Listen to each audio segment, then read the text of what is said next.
dear students, welcome all of you on Akshi Academy YouTube channel. Students, आज हम 11th class physics का chapter 5 laws of motion करेंगे और laws of motion का जो हमारे पास कॉन्सेप्ट है आज है friction. Friction that is the most important concept in this chapter. और ये फ्रिक्शन क्या होता है, चलिए हम स्टार्ट करते हैं. ठीक है, आपने देखा था कि अभी तक हमने क्या पढ़ा था, मतलब जो भी हम अभी तक फिजिक्स में पढ़ चुके हैं दैट इज मोशन. तो जब भी कोई ऑब्जेक्ट मोशन करता है तो उसके लिए क्या होता है, मतलब उसको कोई ना कोई जो थिंग है, कोई ना कोई फैक्टर ऐसा है जो उसकी उस मोशन को अपोज करता है. क्लियर?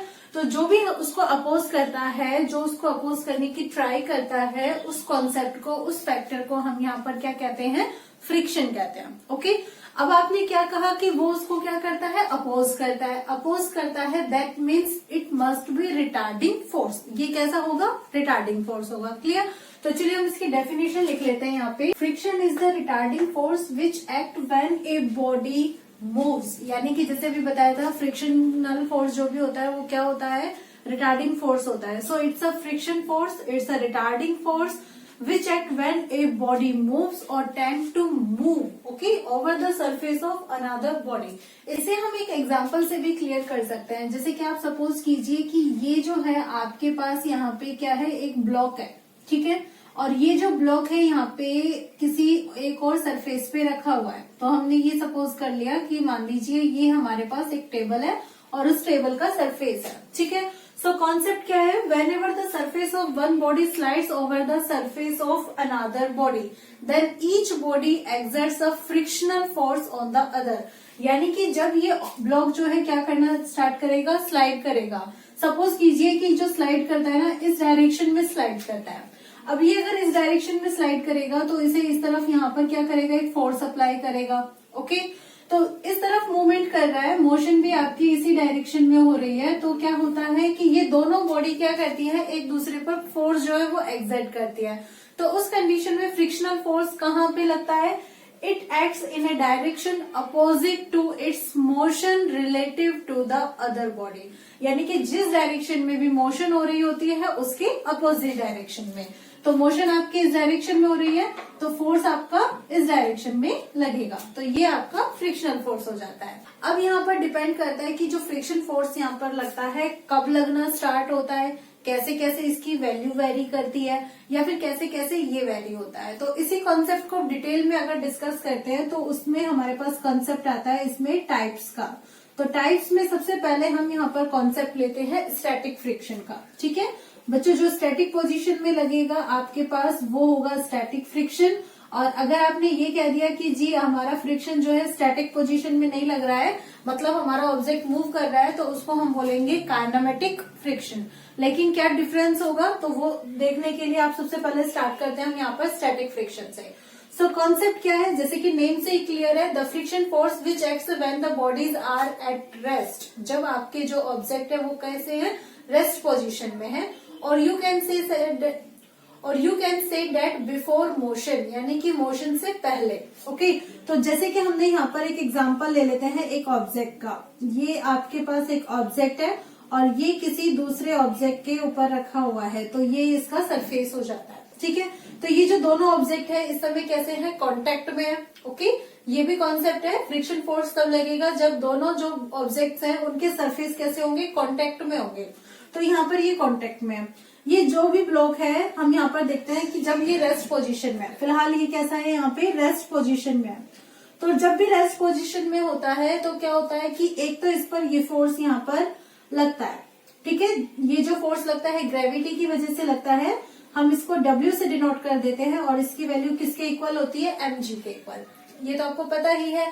तो जब भी ये फोर्स यहाँ पे लगेगा इसके लिए एक रिएक्शन फोर्स भी लगेगा जो इस ऑब्जेक्ट को यहाँ पर क्या करता है, रेस्ट में ही रहने देता है, यानी कि इस फोर्स को जो बैलेंस कर लेता है. तो ये अपोजिट डायरेक्शन में लगता है और एकदम इसके इसी पॉइंट पर अपोजिट डायरेक्शन में लगता है. तो इसको हम यहाँ पर क्या कहते हैं, नॉर्मल रिएक्शन फोर्स कहते हैं. अब बच्चे जब हम इस सिचुएशन को देखते हैं तो हमारा ऑब्जेक्ट क्या है, यहाँ पे still in the rest position में ही है. तो इस कॉन्सेप्ट के अकॉर्डिंग हम ये कह सकते हैं कि जो भी यहाँ पे फोर्स है W that is equal to -R vector notation में. ये फर्स्ट हो गया कॉन्सेप्ट, मतलब ये दोनों फोर्स एक दूसरे के अपोजिट डायरेक्शन में लग रहे हैं but they have equal magnitude. लेकिन अगर हम इसको फर्स्ट पॉइंट ले, ओके, और एक कंसेप्ट और यहाँ पर ले लेते हैं क्या, कि हम इस ऑब्जेक्ट पर अब क्या कर रहे हैं, फोर्स लगा रहे हैं।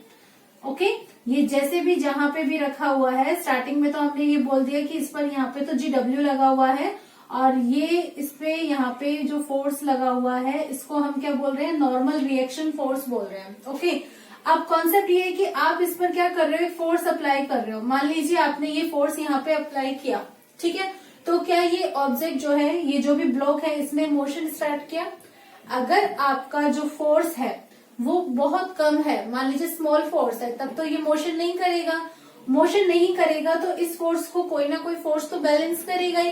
एक्शन रिएक्शन लो भी अगर आप लगाते हो तो यानी कि जो इसकी मोशन को अपोज करता है तो वो अपोजिट डायरेक्शन में फोर्स लगेगा, जिसे मैं यहाँ पर डॉटेड लाइन के थ्रू दिखा देती हूँ। ओके, और इस फोर्स को हम यहाँ पर क्या कहते हैं, फ्रिक्शन फोर्स कहते हैं।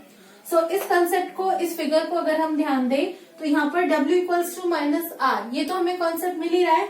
और इसके अलावा यहाँ पर हमें मिल रहा है कि ये जो फोर्स है हमारे पास, ये भी क्या है, -F, यानी कि इस फ्रिक्शन फोर्स की क्या है, अपोजिट डायरेक्शन में। अब सिंस हमारे पास ऑब्जेक्ट जो है वो स्टैटिक पोजीशन में है, तो हम इसको यहाँ पर Fs से डिनोट कर देते हैं। ठीक है, इट मीन्स ये हमारे पास जो फोर्स है ये हमारा है स्टैटिक फोर्स।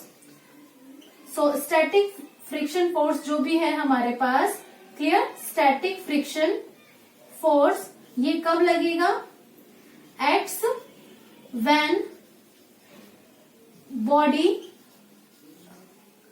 एट रेस्ट, जब भी रेस्ट पोजीशन में होगी तो स्टैटिक फ्रिक्शन फोर्स लगेगा। ठीक है, अब आप क्या कर रहे हो, थर्ड टाइम में आप क्या कर रहे हो कि ये जो भी आपने यहाँ पे फोर्स अप्लाई किया हुआ है इसकी वैल्यू को इंक्रीज करते जा रहे हो। मतलब कि अभी तक हमसे ये जो ऑब्जेक्ट है ये हिला नहीं है, हमने इसको पुल करना चाहा एंड ये आपका पुल नहीं कर रहा है। अब हमने थोड़ा फोर्स एक्स्ट्रा लगाया, ठीक है, अब एक्स्ट्रा फोर्स लगाया तो वहां पर वो जो स्टैटिक फ्रिक्शन फोर्स है उसकी वैल्यू भी इंक्रीज होगी। सो कॉन्सेप्ट ये हुआ हमारे पास कि जैसे हम अपना अप्लाइड फोर्स इंक्रीज कर रहे हैं तो जो फ्रिक्शन फोर्स है उसकी वैल्यू भी क्या हो रही है, इंक्रीज होती जा रही है। तो फिर एक ऐसी लिमिट आती है जिस पर जाकर ये Fs जो होता है, स्टैटिक फ्रिक्शन जो होता है, वो कैसा हो जाता है, मैक्सिमम हो जाता है। ठीक है, यानी कि इससे ज्यादा फ्रिक्शन फोर्स नहीं लगा सकते हम। तो उस कंडीशन में जब भी ये जाकर क्या हो जाएगा, मैक्सिमम हो जाएगा, तो जो भी फोर्स होगा इस फोर्स की वजह से ये ऑब्जेक्ट क्या करने लग जाएगा, मूवमेंट में आ जाएगा। यानी कि ये स्टार्ट करेगा यहाँ पर क्या, मोशन को। तो मोशन को इसने स्टार्ट कर दिया। ठीक है, कब स्टार्ट किया, जब आपके पास Fs की वैल्यू क्या हो जाती है, Fs मैक्सिमम हो जाती है, यानी कि ये एक तरीके से एक लिमिटिंग फोर्स हो गया। सो इस कॉन्सेप्ट पर आप क्या कह सकते हो कि ये आपका यहाँ पर जो लग रहा है अभी तक फ्रिक्शनल फोर्स, यहाँ पे Fs मैक्सिमम, उससे पहले ये जो Fs लग रहा है, क्या अभी तक कोई मोशन हुआ था, यहाँ पे नहीं हुआ था ना। सो स्टैटिक फ्रिक्शन जो भी है हमारे पास, एक तो ये हो गया acts when body at rest, या तो आपकी बॉडी कैसी होनी चाहिए, रेस्ट में होनी चाहिए, या फिर आप इसको कह सकते हो और बिफोर मोशन, यानी कि जो भी मोशन से पहले फोर्स लगेगा, फ्रिक्शन फोर्स, वो हमारा क्या हो जाएगा, स्टैटिक फ्रिक्शन फोर्स हो जाएगा, जिसको हम Fs से डिनोट करते हैं। लेकिन हमारे पास फोर्स की एक ऐसी पर्टिकुलर वैल्यू आती है जिस पर जाके हमारा ये फोर्स जो है स्टैटिक फ्रिक्शन, ये क्या हो जाता है, मैक्सिमम हो जाता है। तब मैक्सिमम जब भी हो जाता है तो हम इसको यहाँ पर बोलते हैं लिमिटिंग फ्रिक्शन। ठीक है, लिमिटिंग फ्रिक्शन बोलते हैं। और जब ये लिमिटिंग फ्रिक्शन की सिचुएशन आ जाती है तो फिर क्या होता है, हमारा ऑब्जेक्ट जो है वो मूवमेंट करना स्टार्ट कर देता है। तो लिमिटिंग फ्रिक्शन हमारे पास वो फ्रिक्शन फोर्स हो जाता है, स्टैटिक फ्रिक्शन फोर्स हो जाता है, जिसकी जो मैक्सिमम वैल्यू हमें मिलती है ना। स्टैटिक फ्रिक्शन ही तो ही है हमारे पास, लेकिन क्या है, मैक्सिमम है। और ये कब मिलता है हमें, जब हमारा जो ऑब्जेक्ट है वो क्या करना स्टार्ट करता है, मोशन करना स्टार्ट करता है। ओके, और ये जो भी हमारे पास लिमिटिंग फ्रिक्शन होता है, बेसिकली ये डिपेंड करता है कि हमारा नॉर्मल रिएक्शन फोर्स कितना है। So we can say that जो भी हमारे पास Fs मैक्सिमम है ये क्या होता है, R के प्रोपोर्शनल होता है। तो एक बार आप ये वाला जो कॉन्सेप्ट है इसे नोट कर लीजिए। नेक्स्ट हम कॉन्सेप्ट लेते हैं लिमिटिंग फ्रिक्शन का डिटेल में। लिमिटिंग फ्रिक्शन जो है, इसके लिए अगर हम कॉन्सेप्ट लें तो ये क्या होगी, इसकी डेफिनेशन क्या होगी बच्चा, देखो लिमिटिंग फ्रिक्शन, ये क्या है हमारे पास, मैक्सिमम वैल्यू है स्टैटिक फ्रिक्शन की। Okay, so we can say that the maximum value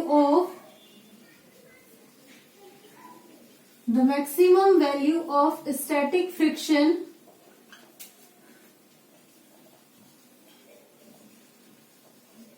before the start of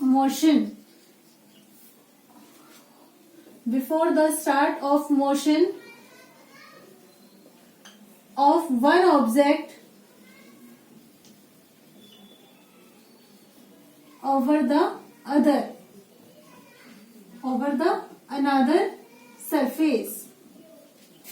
तो कॉन्सेप्ट ये हुआ कि जब भी कोई एक ऑब्जेक्ट है किसी दूसरे ऑब्जेक्ट के सरफेस पर मोशन करेगा तो उस मोशन को स्टार्ट होने से पहले जो भी वहां पे फ्रिक्शन फोर्स लगता है, स्टैटिक फ्रिक्शन फोर्स, उसकी मैक्सिमम वैल्यू हमारे पास क्या होती है, लिमिटिंग फ्रिक्शन होती है। ठीक है, और ये जो भी लिमिटिंग फ्रिक्शन होता है it is denoted by F S maximum. हम इसको एफ एस मैक्सिमम से डिनोट करते हैं। It is denoted by F S maximum. और ये जो वैल्यू है वो किस पे डिपेंड करती है, जैसे कि अभी भी मैंने बताया था, कैपिटल आर पे, that means normal reaction force पे।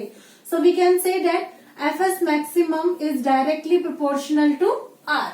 आप प्रोपोर्शनल साइन रिमूव करेंगे तो एक कांस्टेंट साइन अप्लाई करेंगे। ओके, और ये जो भी कांस्टेंट साइन होगा that is mu s. So mu s ये क्या है हमारे पास, कोफिशिएंट है। ठीक है, so mu s this is equal to, इसकी वैल्यू क्या हो जाएगी, एफ एस मैक्सिमम तो है यहाँ पे। ओके, और अपॉन में क्या हो जाएगा हमारे पास, आर। सो ये कॉन्सेप्ट हमारे पास आ जाता है। ठीक है, वेयर म्यू एस क्या है हमारे पास, ये हमारे पास वैसे तो कांस्टेंट है प्रोपोर्शनैलिटी का, लेकिन हम यहाँ पर इसको क्या बोलते हैं, this is coefficient of static friction. Okay, जो भी आपके पास स्टैटिक फ्रिक्शन होता है उसका कोफिशिएंट है ये, and it is equal to the ratio of, या फिर कह सकते हो इट इज रेशियो ऑफ, किस का रेशियो है ये, एफ एस मैक्सिमम, और इसे आप क्या बोलेंगे, लिमिटिंग फ्रिक्शन।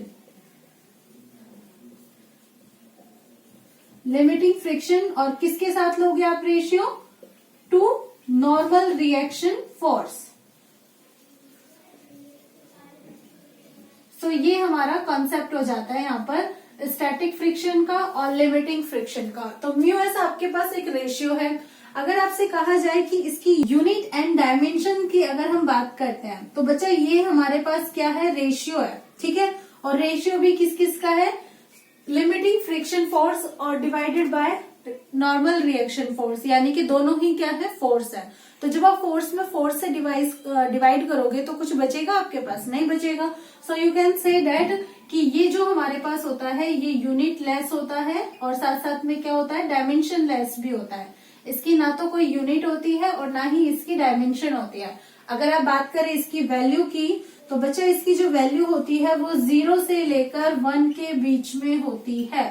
ठीक है, 0 से 1 के बीच में होती है।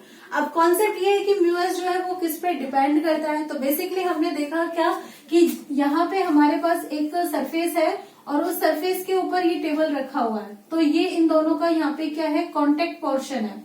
ओके, तो ये जो भी हमारे पास कॉन्टेक्ट पोर्शन है, यहाँ पे जो भी मटेरियल यूज किया जा रहा है उसके ऊपर, उसके नेचर पर डिपेंड करती है इसकी value. Okay, so concept next आप यहाँ पर लिखेंगे डिपेंडेंस में कि mu S depends only on the nature of contact surface. जो भी कॉन्टेक्ट सरफेस है उसके नेचर पे डिपेंड करता है। अगर वो स्मूथ है, ओके, स्मूथ है तो मतलब स्मूथ सरफेस है आपके पास, तो फ्रिक्शन कैसा होगा, कम हो जाता है। और अगर आपके पास ये जो सरफेस है रफ होगा तो आपका फ्रिक्शन कितना होगा, ज्यादा होगा। देखो स्मूथ का मतलब है कि आप इजीली स्लिप कर सकते हो ना, स्लाइड कर सकते हो, तो फ्रिक्शन हो गया आपका कम। लेकिन अगर वही आपके पास रफ सरफेस है, रफ सरफेस में मतलब आप अटक के चलोगे ना, तो वहां पे आपका फ्रिक्शन फोर्स कैसा हो जाता है, ज्यादा हो जाता है। सो कॉन्सेप्ट ये हमारे पास यहाँ पे हो जाता है लिमिटिंग फ्रिक्शन का, आप इसे नोट कर लीजिए। एंड नेक्स्ट कॉन्सेप्ट है हमारे पास कि जब हमारा ऑब्जेक्ट जो है लिमिटिंग फ्रिक्शन को क्रॉस कर जाता है, ठीक है, क्रॉस कर गया, तो क्रॉस करने के बाद वो क्या हुआ, ऑब्जेक्ट मोशन में आ जाता है। ठीक है, जैसे कि हम यहाँ पर एग्जांपल ले कि ये हमारे पास ऑब्जेक्ट था, ओके, और ये ऑब्जेक्ट में अब इसने मोशन स्टार्ट कर दिया। तो जो भी अभी मोशन स्टार्ट कर दी है, तो क्या ये जो भी फ्रिक्शन था, मैक्सिमम फ्रिक्शन जो भी हमें मिला था, वो क्या हो जाता है, मोशन स्टार्ट हो गई ना, मतलब फ्रिक्शन फोर्स थोड़ा कम हो जाता है। और धीरे धीरे कम होकर क्या हो जाता है, कांस्टेंट हो जाता है, क्योंकि फिर आपका ऑब्जेक्ट जो है मोशन करने लगता है। तब उसके मूविंग सिचुएशन में जो भी फ्रिक्शनल फोर्स यहाँ पे वर्क करता है मूविंग सिचुएशन में, ओके, तब उस कंडीशन में आप उसको बोलते हैं काइनेमेटिक फ्रिक्शन फोर्स। ठीक है, काइनेमेटिक फ्रिक्शन फोर्स, और उसको आप डिनोट करते हैं एफ के से, जब आपका ऑब्जेक्ट किस में हो जाता है, मोशन में। So next concept is kinetic friction. Now अब हमारे पास यहाँ पे लिमिटिंग फ्रिक्शन के बाद कॉन्सेप्ट ये आता है कि जैसे हम ये देख रहे हैं कि ये ब्लॉक है, इस पे फोर्स अप्लाई किया था, तो जो भी स्टैटिक फ्रिक्शन हुआ था वो क्या हो जाता है, मैक्सिमम हो जाता है। और मैक्सिमम होने के बाद आपका ऑब्जेक्ट क्या करने लग जाता है, मोशन करता है। तो बच्चों जब ये मोशन में आ जाता है, यानी कि हमने ये कह दिया, लीजिए कि इसने इस डायरेक्शन में अब मोशन करना स्टार्ट कर दिया, तो ये जो वैल्यू होती है हमारे पास मैक्सिमम फ्रिक्शन की, ये क्या हो जाती है, थोड़ी डिक्रीज हो जाती है। और डिक्रीज हो जाती है तो इसको हम फिर एफ एस मैक्सिमम से डिनोट नहीं करते हैं, उस सिचुएशन में हम इसको किससे डिनोट करते हैं, एफ के से डिनोट करते हैं। ओके, और ये जो भी हमारे पास एफ के होता है, इसको हम यहाँ पर बोलते हैं काइनेटिक फ्रिक्शन। तो काइनेटिक फ्रिक्शन जो है ये आपको कब देखने को मिला, जब आपका ऑब्जेक्ट क्या करने लग जाता है, मूवमेंट करने लग जाता है। सो नेक्स्ट कॉन्सेप्ट में हम यहाँ पे इसकी डेफिनेशन लिखेंगे। Kinetic friction is the friction force, kinetic friction is the friction force which comes into play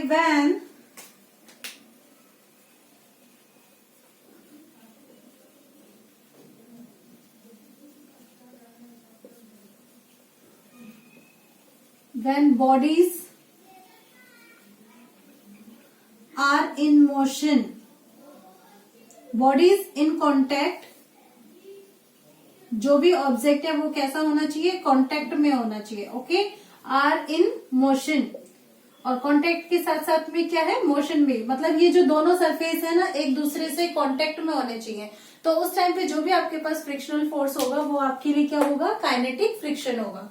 और ये जो काइनेटिक फ्रिक्शन है, इस सिचुएशन में हमने क्या देखा कि इसकी वैल्यू एफ एस मैक्सिमम से कैसी हो जाती है, कम हो जाती है। लिमिटिंग फ्रिक्शन से ये कम होता है, और इसकी जो वैल्यू है यहाँ पर फिर डिनोट की जाती है म्यू के इंटू आर से। ओके, वे म्यू के जो है हमारे पास ये होता है कोफिशिएंट ऑफ काइनेटिक फ्रिक्शन।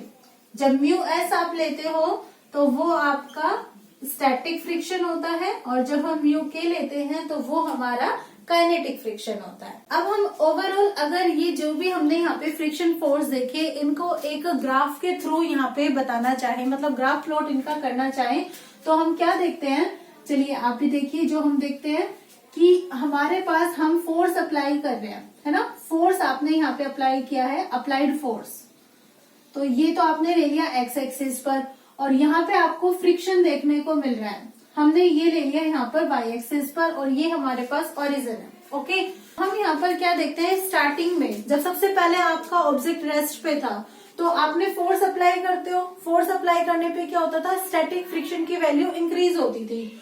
जैसे जैसे जितना फोर्स अप्लाई कर रहे थे, स्टैटिक फ्रिक्शन की वैल्यू भी उसी अकॉर्डिंग जो है वो इंक्रीज हो रही थी। तो हमें जो कर्व है वो कैसा मिल रहा था, स्ट्रेट लाइन। ओके, कब तक मिल रहा था, जब तक वैल्यू मैक्सिमम नहीं हो जाती। तो हम यहाँ पर सपोज कर लेते हैं कि इस पॉइंट पर हमारे पास फ्रिक्शन फोर्स की वैल्यू मैक्सिमम हो जाती है, तो ये हमारे पास क्या हो जाएगा, लिमिटिंग फ्रिक्शन।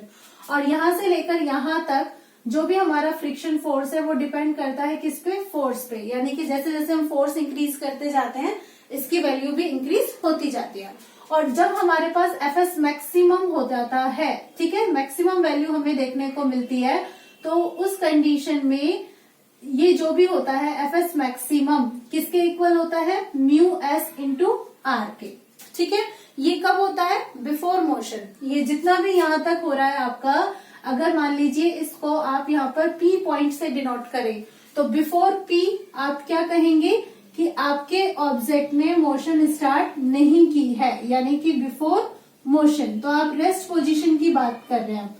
और जब आप आफ्टर P की बात करते हो तो आफ्टर P में आप क्या देखते हो कि आपका जो ऑब्जेक्ट है उसने यहाँ पर मोशन स्टार्ट कर दिया है। ओके, तो P पॉइंट के बाद आप देखेंगे तो मोशन स्टार्ट हो चुकी है यहाँ पे आपकी इन मोशन। ये हमारा कॉन्सेप्ट है।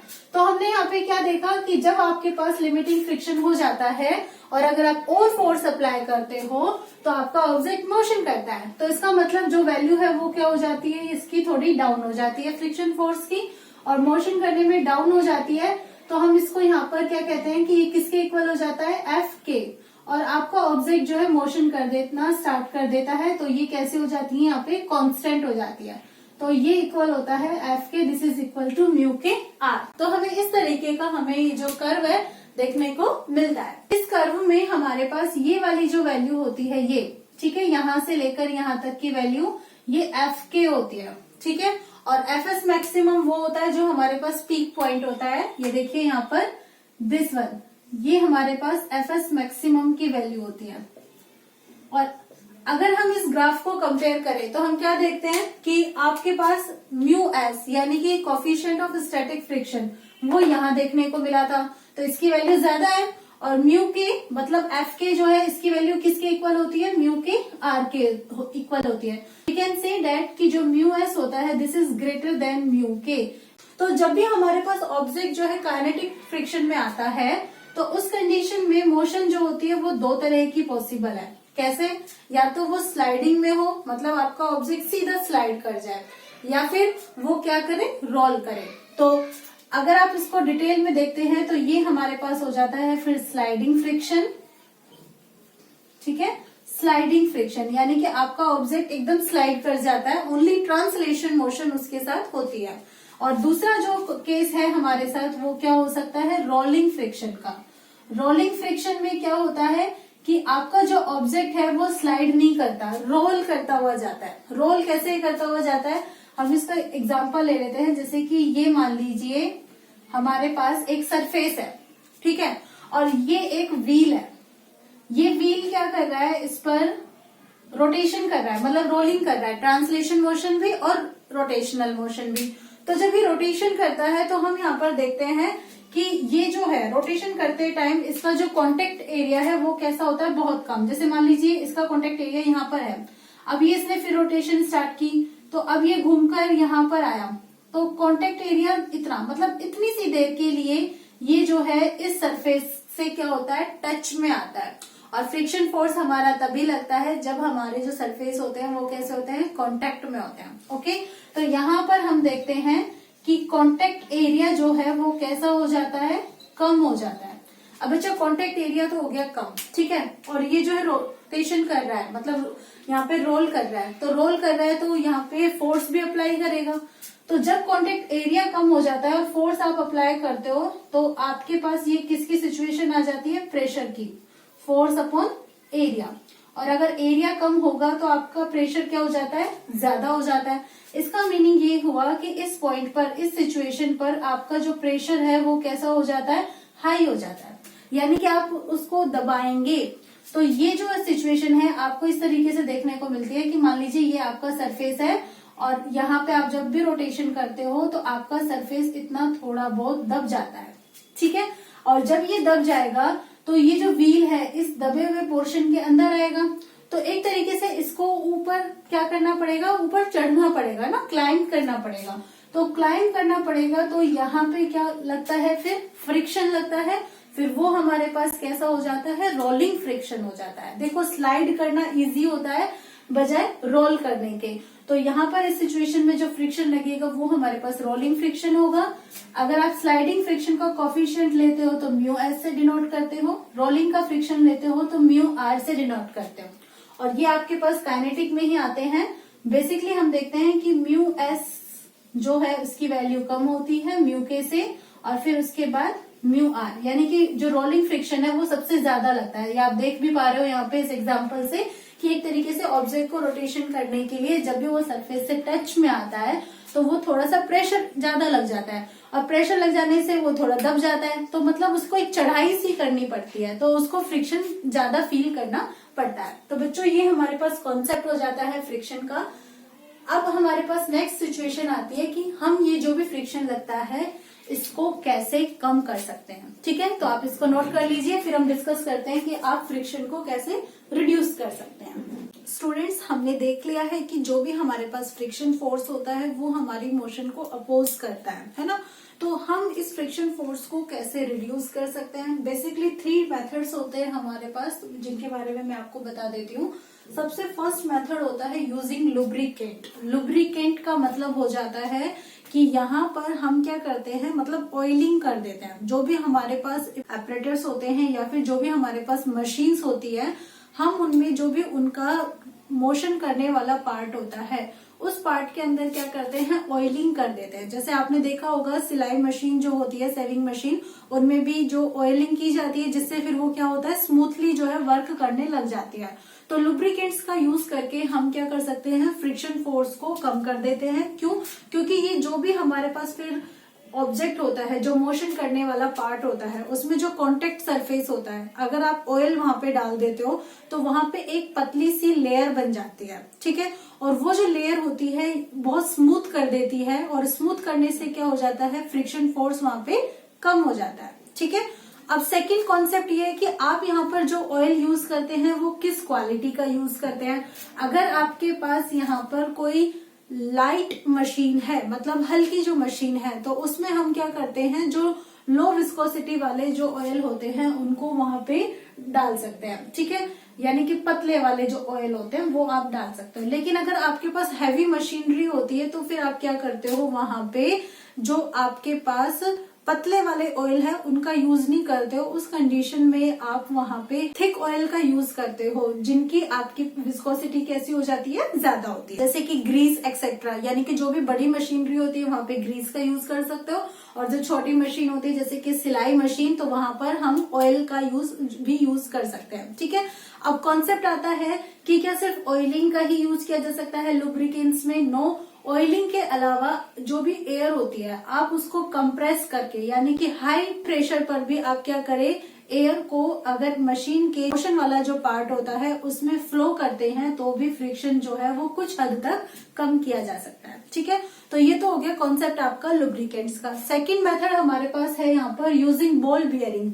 बॉल बियरिंग आपने देखा होगा, जिसे जो साइकिल वगैरह होती है या फिर कोई जो दूसरी मशीनरी होती है उसमें जो भी रोटेशन करने वाला पार्ट होता है। ठीक है, ball bearing basically rotational motion के लिए ज्यादा इफेक्टिव है। इसकी वजह से ऑब्जेक्ट जो है वो रोटेशनल मोशन कर पाता है। अब कॉन्सेप्ट है कि उसमें क्या है, आपने देखा होगा कभी सिलाई, जो भी आपके पास साइकिल वगैरह जो होती है उसमें अगर जो भी मोशन करने वाला पार्ट है उसको खोलते हैं तो हम देखते हैं कि इस तरीके से सर्कुलर फ्रेम होता है हमारे पास। ये इसका जो आउटर पार्ट होता है ये तो होता है फिक्स्ड। ठीक है, और ये जो बीच वाला पोर्शन होता है जिसके सराउंडिंग एरिया में रोटेशन होता है, तो यहाँ पर क्या होता है, मेटल्स की ना छोटी छोटी स्फेरिकल बॉल्स होती हैं, छोटी छोटी गोलियां होती है मेटल्स की।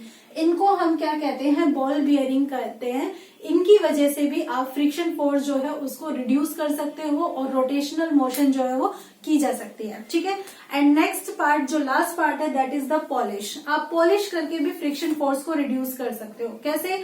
कि जब आप देखते हैं कि जो ऑब्जेक्ट है वो मोशन करता है, ठीक है, मान लीजिए आपने देखा कि ये ब्लॉक है, इस सरफेस पर मोशन कर रहा है, तो ये वाला जो पोर्शन है ना आप इसको क्या कर दीजिए, पॉलिश कर दीजिए। पॉलिश करने से क्या होता है कि अगर जैसे मान लीजिए ये थोड़ा बहुत भी उभार लिए हुए होगा और आपने इसको ऐसे पॉलिश कर दोगे ना, तो पॉलिश करने से ये क्या हो जाता है, प्लेन हो जाता है। ठीक है, और जब ये प्लेन हो जाएगा तो इस पर ऑब्जेक्ट का स्लाइड करना क्या होगा, थोड़ा इजी हो जाएगा, तो फ्रिक्शन क्या हो जाता है, रिड्यूस हो जाता है। तो ये आपके मेथड होते हैं जिनसे आप फ्रिक्शन फोर्स को क्या कर सकते हैं, रिड्यूस कर सकते हैं।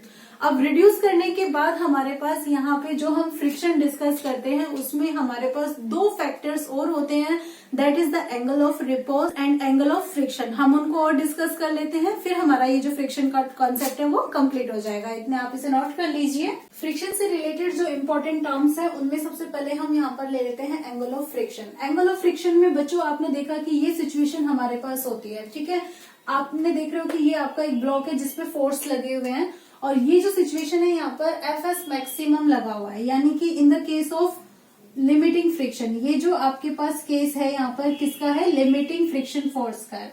तो इसमें जो भी आपके पास ऑब्जेक्ट पर जो भी फोर्स लग रहे हैं, ठीक है, इनमें अगर हम देखते हैं बेसिकली इस ऑब्जेक्ट पर ये फोर्स अप्लाई किया जा रहा है, तो एक रिएक्शन फोर्स ये वाला लग रहा है और एक एफ एस मैक्सिमम ये लग रहा है, ठीक है। हम इनका अगर यहाँ पर क्या ले, रिजल्टेंट ले, तो रिजल्टेंट जो है वो आप इस तरीके से लेंगे, ठीक है, इस डायरेक्शन में रिजल्टेंट होगा इनका। और ये जो भी हमारे पास रिजल्टेंट होगा यहाँ पे, इसको हम सपोज कर लेते हैं कि ये P है। तो ये जो रिजल्टेंट फोर्स है इस नॉर्मल रिएक्शन फोर्स के साथ जो एंगल बनाता है, ये वाला एंगल, ओके, इस एंगल को हम यहाँ पर लैम्डा से रिप्रेजेंट करते हैं और इसे ही हम यहाँ पर क्या कहेंगे, एंगल ऑफ फ्रिक्शन कहेंगे, okay. So in the case of limiting friction the angle between किस किस के बीच में ये एंगल बना हुआ है, P ये क्या है यहाँ पे, रिजल्टेंट फोर्स है, okay. Angle between resultant force and normal reaction force, normal reaction force जो भी है, इन दोनों के बीच में जो भी एंगल बना हुआ है इसको हम क्या कहेंगे, angle of friction. The angle between is called angle of friction. और इस एंगल को हम यहाँ पर किससे डिनोट करते हैं, लेमडा से डिनोट करते हैं, ठीक है बेटा। अब लेमडा से आप यहाँ पे डिनोट कर रहे हो, आप देख रहे हो कि ये आपका रिजल्टेंट है, तो रिजल्टेंट है तो अगर आप इसे कंपोनेंट्स में डिवाइड करोगे तो दो कंपोनेंट्स होंगे आपके, एक तो यहाँ पे होगा आपके पास ये वाला, ये जो आपका बेस के साथ होगा, ओके, बेस के साथ होगा तो आप इसको क्या बोलेंगे, पी कॉस लेमडा, और यहाँ पे जो होगा आपके पास ये क्या होगा, पी साइन लेमडा। कंपोनेंट्स में रिजॉल्व करने पर हम देखते हैं कि जो आर है वो हमारे पास हॉरिजेंटल कंपोनेंट होता है, यानी कि P cos lambda equals to R, और जो एफ एस मैक्सिमम होता है वो वर्टिकल कंपोनेंट होता है। So P sine lambda equals to F S maximum, ये हमारे पास दो वैल्यूज यहाँ पे मिल जाता है, ठीक है। तो आप यहाँ पर क्या कर सकते हो, इसे ले लीजिए इक्वेशन 1 और इसे ले लीजिए इक्वेशन नंबर 2। इक्वेशन नंबर 2 में आप इक्वेशन 1 से डिवाइड कर दीजिए, डिवाइडिंग इक्वेशन 2 बाय इक्वेशन 1।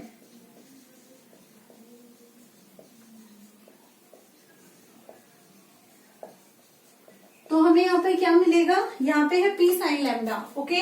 तो आप पी साइन लैम्डा में डिवाइड करेंगे किससे, पी कॉस लैम्डा से, और ये आपको मिलेगा F S maximum upon R के। बेटा पी से पी कैंसिल हो जाता है, sine lambda upon cos lambda that is equal to tan lambda, very good. So tan lambda is equal to F S maximum upon R, और बच्चा F S maximum की value क्या होती है, mu S into R divided by R, तो R से R cancel, तो यहां से आपके पास टेन लैम्डा किसके इक्वल आ जाता है, म्यू एस के।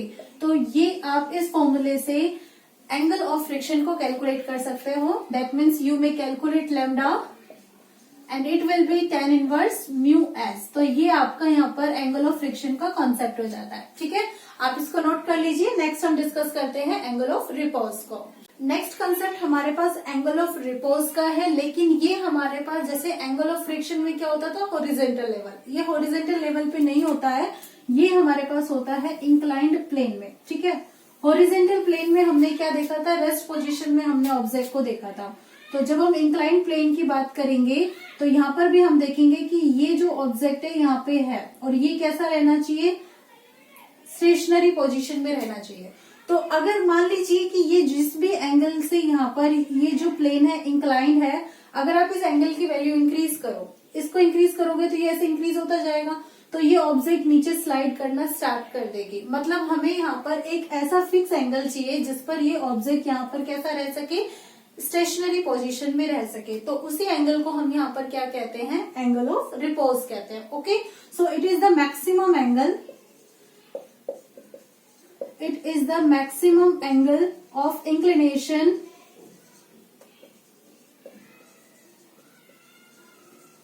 so that a body remains in rest at an inclined plane. यानी कि इंक्लाइंड प्लेन पर कोई भी ऑब्जेक्ट जो है वो रेस्ट में रह सके, तो उसके लिए जो भी मैक्सिमम एंगल होगा आप उसको क्या बोलेंगे, एंगल ऑफ रिपोज कहेंगे। तो यहाँ पर अगर आप देखते हो तो ये जो भी है यहाँ पर डाउनवर्ड डायरेक्शन में फोर्स अप्लाई करेगा, that is force due to gravity, that is W. ठीक है, नॉर्मल रिएक्शन फोर्स जो है आपका यहाँ पे लगेगा, ठीक है, ये आपका नॉर्मल रिएक्शन फोर्स लगेगा आर। अब बच्चों आप यहाँ पर क्या देखते हो कि ये जो फोर्स है यहाँ पे जो लग रहे हैं इस पे, अगर हम इनको देखें कि ये क्या करना चाहे, ये W है, ये रिएक्शन फोर्स यहाँ है, तो हमें इस W को क्या करना होगा, कंपोनेंट्स में डिवाइड करना होगा। तो इसके लिए हम यहाँ पर देखते हैं कि ये ऐसे ड्रॉ करें यहाँ से यहाँ तक, तो ये एक एंगल बनाएगा और ये एंगल भी क्या होगा, इसी एंगल के इक्वल होगा। तो ये आपका हॉरिजॉन्टल कंपोनेंट होगा जिसे आप W cos थीटा से डिनोट करेंगे, और वर्टिकल कंपोनेंट यहाँ पे आप लेंगे इसका, तो ये आपका किसके इक्वल होगा, W sin थीटा के। और जब ये क्या करता है, मोशन में आता है, मतलब इसको स्लाइड होने से हमें रोकना है, तो इसका मतलब अपोजिट डायरेक्शन में हमारे पास फ्रिक्शन फोर्स लगना चाहिए, और वो भी कैसा, बिफोर मोशन वो कैसा लगेगा, मैक्सिमम लगेगा। तो ये इस पर फोर्सेस अप्लाई करते हैं। अगर हम इनको यहाँ पे कंपेयर करें तो हम देखते हैं कि W sin थीटा जो है वो FS मैक्सिमम के इक्वल हो जाता है, मतलब ये इसको फ्रिक्शन फोर्स जो है वो W sin थीटा को यहाँ पे बैलेंस कर देता है। Okay, so it is equal to FS maximum. And similarly अगर हम R को देखें तो इसके ठीक अपोजिट में W cos थीटा है, so we will write here W cos theta that is equal to R। अगर आप इसको डिवाइड करते हो तो W sin थीटा में W cos थीटा से डिवाइड कर दीजिए, तो आपको क्या मिलेगा, FS maximum upon R। FS maximum क्या होता है, म्यू एस R के इक्वल होता है, तो ये R से R कैंसिल, यहाँ पे W से W cancel, sin theta upon cos theta that is equal to tan theta, and this is equal to mu S. तो बच्चा आप यहाँ पर देखो क्या कि आपको थीटा क्या मिलता है, tan यहाँ पे आ जाएगा, tan इनवर्स म्यू एस। अब आपने देखा क्या कि आपको वो जो मिला था एंगल ऑफ फ्रिक्शन वो भी ऐसे ही मिला था, tan इनवर्स म्यू एस, और ये आपको जो मिला है एंगल ऑफ रिपोज ये भी यही मिलता है। तो कॉन्सेप्ट ये हुआ कि ये दोनों एंगल्स आपके लिए कैसे होते हैं, सेम होते हैं। और बच्चे यहाँ पे आके हमारा ये जो फ्रिक्शन है ये कंप्लीट यहाँ पे हो जाता है। नेक्स्ट वीडियो जो होगी हमारे पास सर्कुलर रोड पर व्हीकल्स की मोशन की होगी। आप तब तक चैनल पे बने रहिएगा और चैनल को देखते रहिएगा। अगर वीडियो अच्छी लगी हो तो लाइक, कमेंट और सब्सक्राइब कीजिएगा। Thank you so much for watching my channel.